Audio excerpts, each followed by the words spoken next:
Al Nassr in the summer will come very big again to the European market. Hey guys, welcome back to the channel. Fabrizio Romano here as always to keep you posted on the transfer market. Today guys, many things, many movements. We are entering into the final 3 days of the January transfer window. Let's jump into it together.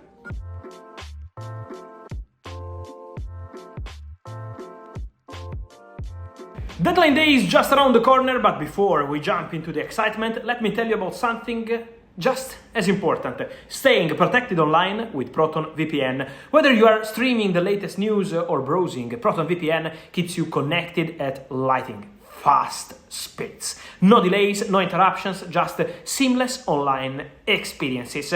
If you are traveling, Proton VPN ensures you stay safe on public Wi-Fi networks at airports, hotels or cafes. You can use any network without worrying about hackers or data breaches. With Proton VPN's built-in AD blocker, your browsing is free of distractions, giving you the smooth experience you deserve. When it comes to speed and security, Proton VPN is the VPN you need. Check out the exclusive offer from Proton VPN by scanning the QR code on screen or clicking the link in the description. And so guys, we are entering into the final days, but an important information, if some of you didn't check, it's important to mention and to remind you that the Saudi market is closed. So it's over in Saudi Arabia. They signed Galeno to Al Ahly, 50 million euros to Porto, a big deal for sure. John Duran to Al Nassr next to Cristiano Ronaldo, Sadio Mane, Marcelo Brozovic and all the others. He signed in as new Al Nassr player 85 million euros to Aston Villa, and also included a massive deal for Villa and for the boy, of course, in terms of salary. Al Nassr tried to sign also one more player, Mitoma from Brighton. They really tried to make it happen with 2 bids, rejected, and so Al Nassr didn't sign any winger. But remember this video, remember these words: Al Nassr in the summer will come very big again to the European market for a winger. And then important to say, guys, there are more deals closed today. Alvaro Morata is going to Galatasaray. It's a here we go, so it's a loan deal with an option to buy, so everything is ready between Milan and Galatasaray for Alvaro Morata, who will travel over the weekend to join Galatasaray. Then important to mention also the situation of Cesare Casadei leaving Chelsea, permanent transfer to Torino, 13 million euros fixed fee, 2 million euros in add-ons, and also 25% sell-on clause for Casadei, who is joining Torino.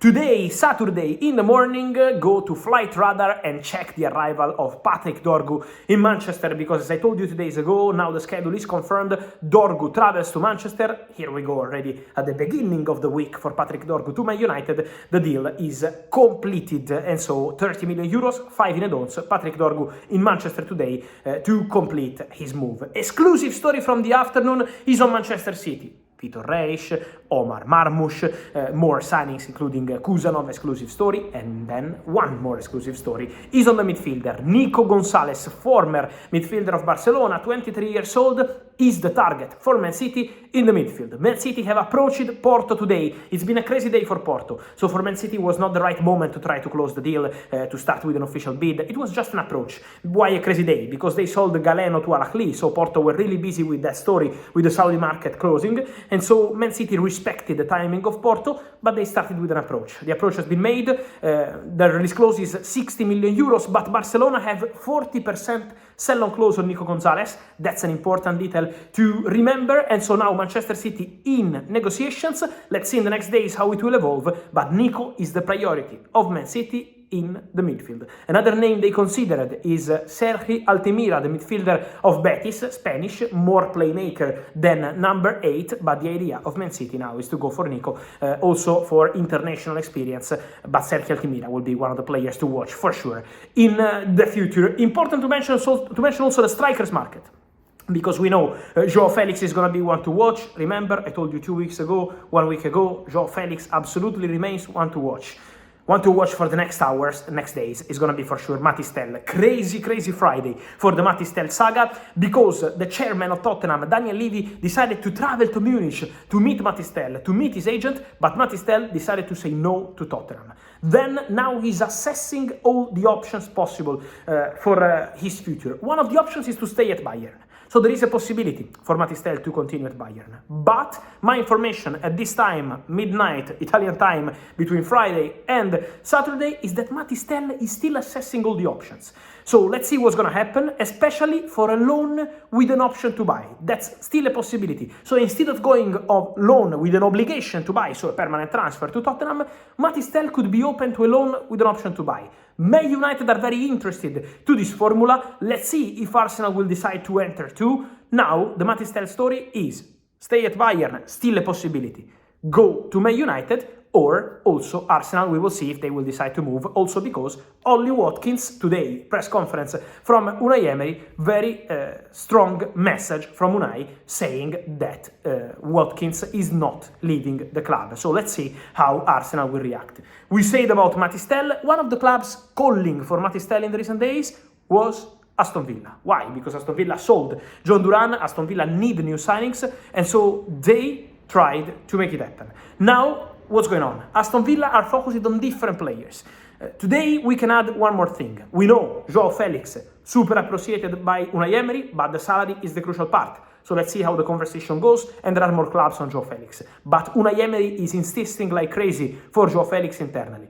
Then there is Marco Asensio, another option with contacts yesterday, today, in the last 24-48 hours with PSG and with the agent, same agent for Joao Felix and for Marco Asensio. Jorge Mendes, who is active around Europe, now in Italy, and in the next days he will travel to England.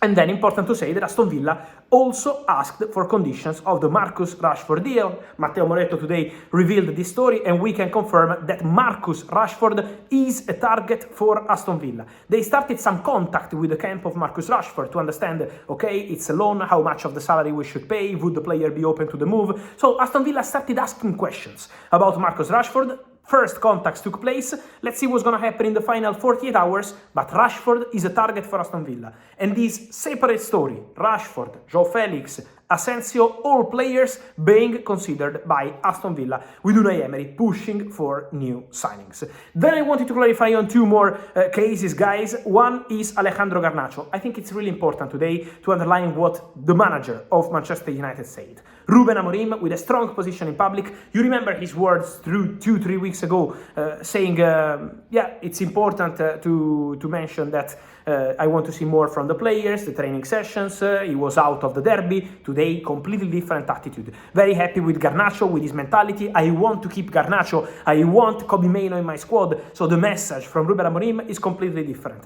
The body language of Ruben Amorim towards Garnacho is now completely different. So now Manchester United, that's important to say in terms of information, internally confirm that Ruben Amorim, in the conversation he had with the board last weekend and this week, wanted to confirm once again that he would be open to keeping Garnacho at the club. So while he was with Napoli interested, with Chelsea trying, now there is absolutely a chance for Garnacho to stay at Manchester United. Then we will keep following the situation and see what Chelsea decide to do, because Chelsea are still looking at midfielders and still looking at offensive options for the final days of the window. Something to complete, Benjamin Sesko. The story is over for the January window, because in the summer I fully expect Sesko and Xavi Simons from Leipzig to be two of the big stories in the summer. My personal feeling is that both have very good chances to leave. Sesko will be one of the top targets for Arsenal in the summer, appreciated by Chelsea too. Many clubs interested, but Arsenal with Sesko and Isak are really interested. Arsenal tried to understand the situation for Sesko in January, but now, important to say, with few days to go, that Sesko is staying at Red Bull Leipzig, and then we will see the situation in the summer transfer window for this super talented striker. And so guys, let me know your thoughts on all these stories, from Morata to Galeno, Nico for Manchester City, but also Matistel, what should he do, Rashford, Garnacho, Sesko. Guys, let me know your opinion here in comments, like this video, turn on the notification bell, subscribe to the channel. See you soon, ciao!